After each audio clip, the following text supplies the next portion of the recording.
गौरा शिवजी से बोलेली मधुर बोलिया। गौरा शिवजी से बोलेली मधुर बोलिया। तनी सुनी न महादेव जी हमार बतिया।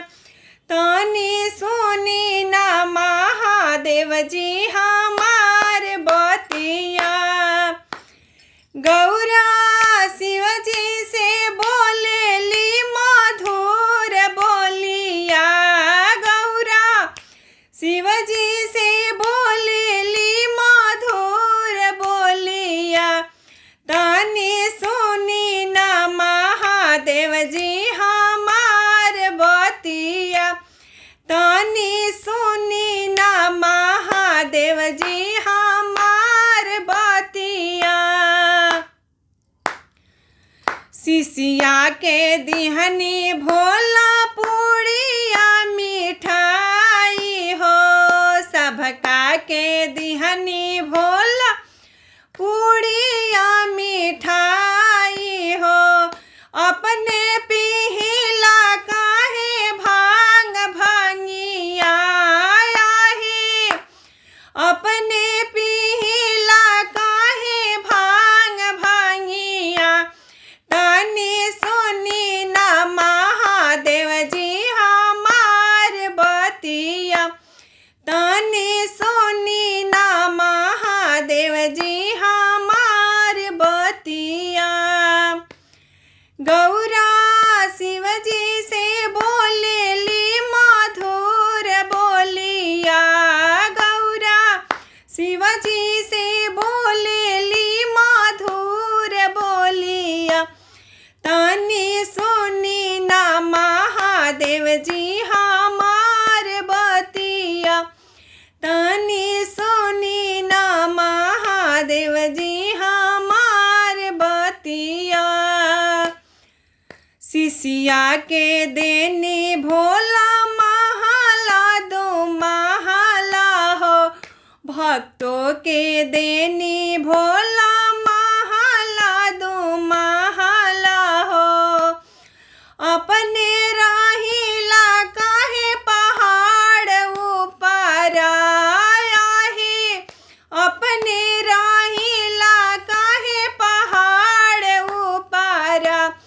तनी सुनी न महादेव जी हमार बतिया। तनी सुनी न महादेव जी हमार बतिया।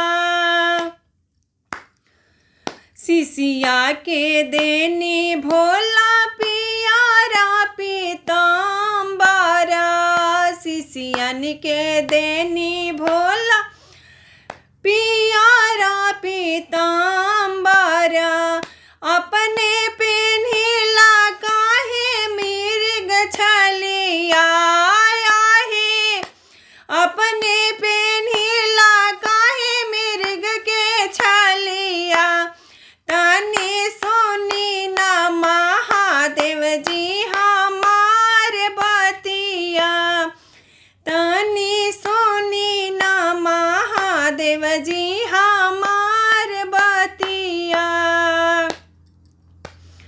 गौरा शिवजी से बोलेली मधुर बोलिया। गौरा शिवजी से बोलेली मधुर बोलिया। तनी सुनी न महादेव जी हमार बतिया। तनी सुनी न महादेव जी हमार बतिया। शिष्या के देनी भोला सोनावा से चनिया हो। शिष्या के देनी भोला जी सोनावा से चनिया हो। अपने पेन्हिला काहे सांप बिछुआ आहे। अपने पेन्हिला काहे सांप बिछुआ। तनी सुनी न महादेव जी हमार तनी सुनी ना महादेव जी हमार बतिया। गौरा शिव जी से बोलेली मधुर बोलिया। गौरा शिव जी से बोलेली मधुर बोलिया।